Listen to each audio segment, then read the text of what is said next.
आज हम जिस केस के बारे में बात करेंगे ये केस सिंगापुर के इतिहास का एक ऐसा केस रहा है जिसकी कहानी का जब पुलिस ने खुलासा किया तो इस पर कोई भी यकीन करने के लिए तैयार नहीं था। आज इस केस को 38 साल हो गए लेकिन सिंगापुर की पुलिस इस केस को सॉल्व नहीं कर पाई। इस केस का जब खुलासा हुआ तो इसने न सिर्फ सिंगापुर में बल्कि पूरे विश्व भर में काफ़ी चर्चाएं बटोरी। क्राइम की दुनिया का एक ऐसा केस जो काफ़ी भयानक है, आपके रोंगटे खड़े कर देने वाला है। इस केस को द करी मर्डर भी कहा जाता है। तो क्या था करी मर्डर जो सिंगापुर के इतिहास में अभी तक एक अनसुलझा रहस्य बना हुआ है? जानने के लिए हमारे साथ बने रहिए वीडियो में, और आप सभी से निवेदन है कि हमारे इस चैनल को सब्सक्राइब कर लीजिए। तो अब सीधे चलते हैं वीडियो में आगे की तरफ।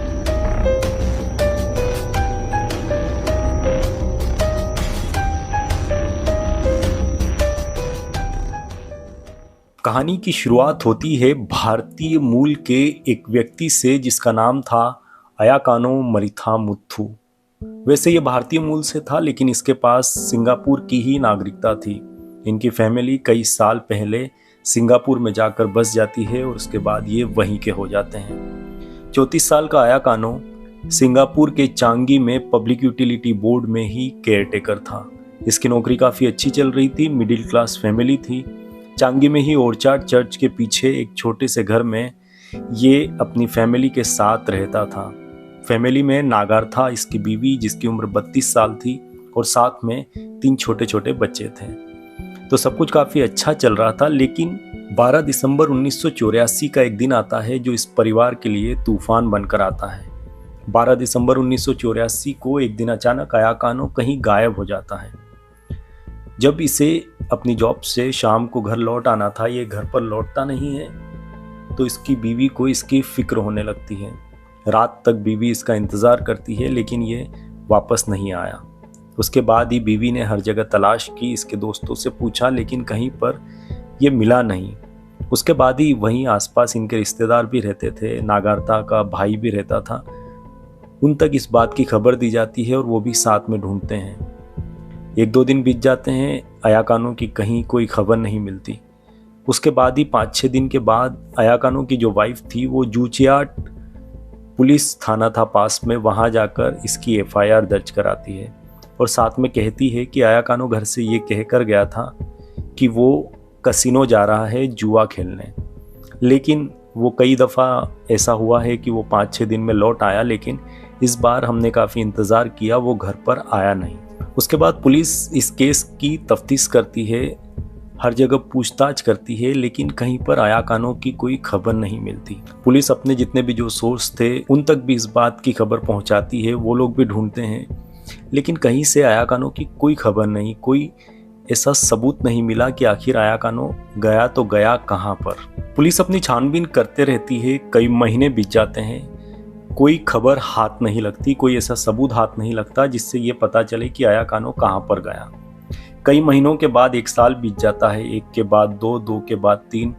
पुलिस इस केस पर थोड़ी थोड़ी नज़र बनाए रखती थी लेकिन ऐसा कोई भी क्लू हाथ नहीं लगा जहाँ से अयाकानो की कोई खबर मिले। लेकिन फिर आता है मार्च 1987 को, वहीं पर एक डिटेक्टिव था, उसके पास एक खबरी का मैसेज आता है पेजर के थ्रू।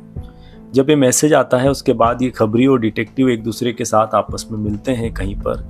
मिलने के बाद जो खबरी था वो उस डिटेक्टिव को एक ऐसी खबर बताता है जिसके बाद उसके होश उड़ जाते हैं। वो डिटेक्टिव से कहता है कि दिसंबर 1984 को एक व्यक्ति था जिसका नाम था अयाकानो, उसकी किसी ने हत्या की और हत्या करने के बाद उसकी जो लाश थी उसके करीब छोटे छोटे टुकड़े करें और उसकी एक कड़ी बनाई, और कड़ी बनाने के बाद उससे बाकायदा पॉलीथीन में पैक किया, और पैक करने के बाद शहर के अलग अलग कचरे के जो ढेर थे वहाँ पर फेंका गया। ये खबर जब खबरी डिटेक्टिव को बताता है तो वो उस पर हंसता है, उसको इस बात पर यकीन नहीं होता। लेकिन जब खबरी उसको कन्विंस करता है कि ये खबर बिल्कुल सही है, उसके बाद वो डिटेक्टिव पुलिस के पास जाता है और इस पुलिस से जहाँ पर ये कंप्लेन दर्ज कराई थी वहाँ पर उनसे डिस्कस करता है वो पुरानी फाइलें ओपन करते हैं और देखते हैं कि 1984 में ऐसी कोई मिसिंग कंप्लेंट थी जो दर्ज हुई थी। तो उसके बाद ही इन्हें पता चलता है, उसके बाद ये इस केस को सीरियसली लेते हैं। क्योंकि पुलिस डिटेक्टिव की इन बातों पर विश्वास तो करती है, क्योंकि एक केस था जो मिसिंग कंप्लेंट थी, एक व्यक्ति गायब हुआ था, लेकिन साथ में जो कहानी उस डिटेक्टिव ने पुलिस से बताई थी उस पर पुलिस को यकीन नहीं होता। इसीलिए पुलिस उस डिटेक्टिव से कहती है कि जब तुमने इस केस में इतनी चीज़ें सामने लेकर आया हो तो इस केस में तुम और छानबीन करो, उससे क्या मिलता है तुम्हें, कौन से ऐसे एविडेंस मिलते हैं, उसके बाद हमें आकर बताओ। तो डिटेक्टिव अपने सारे खबरियों को लगाता है। खबरियों को लगाने के बाद वो नागार्था के पास जाता है, नागार्था की परिवार से मिलता है, उनसे पूछताछ करता है, और साथ में इस तरह की कहानी सामने आने के बाद वो वहाँ पर एक मटन शॉप थी, वहाँ पर भी जाकर कुछ लोगों से पूछताछ करता है। और उसके बाद एक पूरे जो एविडेंस थे और इसके तहत वो पुलिस से आकर ये बताता है कि मैंने इस केस में ये छानबीन करी, मुझे कहीं ना कहीं आया कानो की जो फैमिली है उन पर शक है। पुलिस कहती है कि इन पर शक क्यों है। उसके बाद वो कहता है कि आया कानो की जो बीवी थी उसने उसके गायब होने के 6 दिन बाद कंप्लेंट दर्ज कराई। उसके बाद ही एक जो बात पता चली वो ये कि आया कानो को शराब की लत थी और वो आए दिन अपनी बीवी से झगड़े करता था।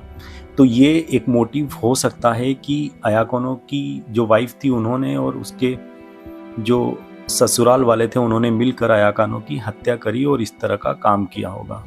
पुलिस भी इस थ्योरी पर विश्वास करती है और उसके बाद ही आया कानो की जो बीवी थी, उसके 3 भाई, उसकी माँ और उसकी सिस्टर इन लॉ, इन सभी लोगों को 6 लोगों को गिरफ्तार किया जाता है और पुलिस रिमांड में लिया जाता है।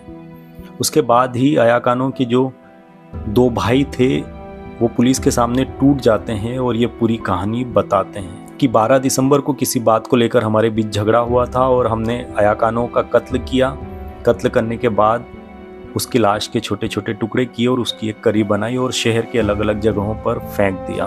उसके बाद इन 6 लोगों को कोर्ट में पेश किया जाता है, इनका ट्रायल शुरू होता है, लेकिन कोर्ट में ये जाकर बदल जाते हैं। क्योंकि पुलिस के पास कोई ऐसा सबूत नहीं था, आया कानो की कोई बॉडी नहीं थी, कोई भी ऐसा हथियार नहीं था जिससे कि आया कानो का कत्ल हुआ है वो पुलिस को मिला हो।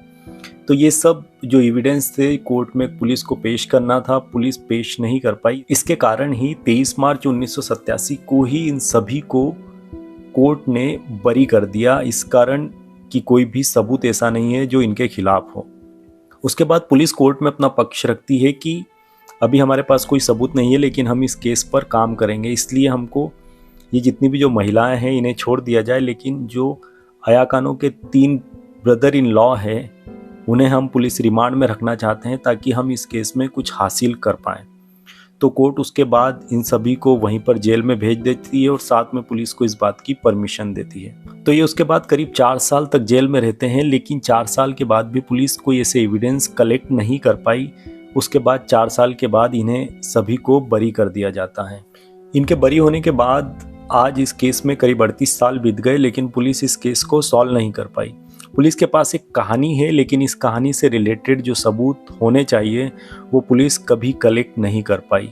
न ही आया कानो की बॉडी मिली, ना कोई वेपन मिला, ना वो कढ़ाई मिली, ना जिन चीज़ों से उसको कट किया गया था, जहाँ पर फेंका गया था, ऐसा भी कोई टुकड़ा पुलिस को नहीं मिला। यही कारण है कि उसके बाद इन सबको बरी कर दिया जाता है और हर साल पुलिस इस केस को ओपन करती है। हर साल पुलिस देखती है कि कहीं से कोई ऐसा क्लू हाथ लगा, लेकिन 38 साल के बाद भी पुलिस के हाथ अभी खाली है। 1995 में टेलीविजन कॉरपोरेशन ऑफ सिंगापुर एक शो लाया था डॉक्टर जस्टिस नाम से, जो आया कानो का जो केस है द करी मर्डर, इस पर ही बेस्ड थी। 2004 में भी मिसिंग नाम से एक डॉक्यूमेंट्री सीरीज आती है जिसमें करीब 30 एपिसोड्स होते हैं। उन्हीं 30 एपिसोड में एक एपिसोड आया कानो मरिथा मुत्थु का भी था, जिसमें काफ़ी डिटेल में इस केस को, करीब 21 मिनट का है, इंग्लिश में है, उसका डिस्क्रिप्शन में मैं लिंक आपको दे दूंगा, वो आप भी देख सकते हैं। तो उसमें भी पूरी डिटेल में इस केस को पूरी तरह से समझाया गया है। तो यही था वो केस जो सिंगापुर के इतिहास में काफ़ी चर्चित रहा है, जिसको आज 38 साल बीत गए, पुलिस अभी भी इसमें इन्वेस्टिगेशन कर रही है, लेकिन पुलिस को कुछ भी हाथ नहीं लगा। तो दोस्तों, कैसी लगी आपको ये कहानी मुझे कमेंट में ज़रूर बताइए, और साथ में आप सभी से गुजारिश है कि मेरे इस चैनल को सब्सक्राइब कर दीजिए ताकि इस तरह की और भी कहानियाँ और भी वीडियोस मैं आप सभी तक निरंतर पहुंचाता रहूं। फिलहाल के लिए बस इतना ही, मुझे दीजिए इजाज़त। आप सभी का बहुत बहुत शुक्रिया।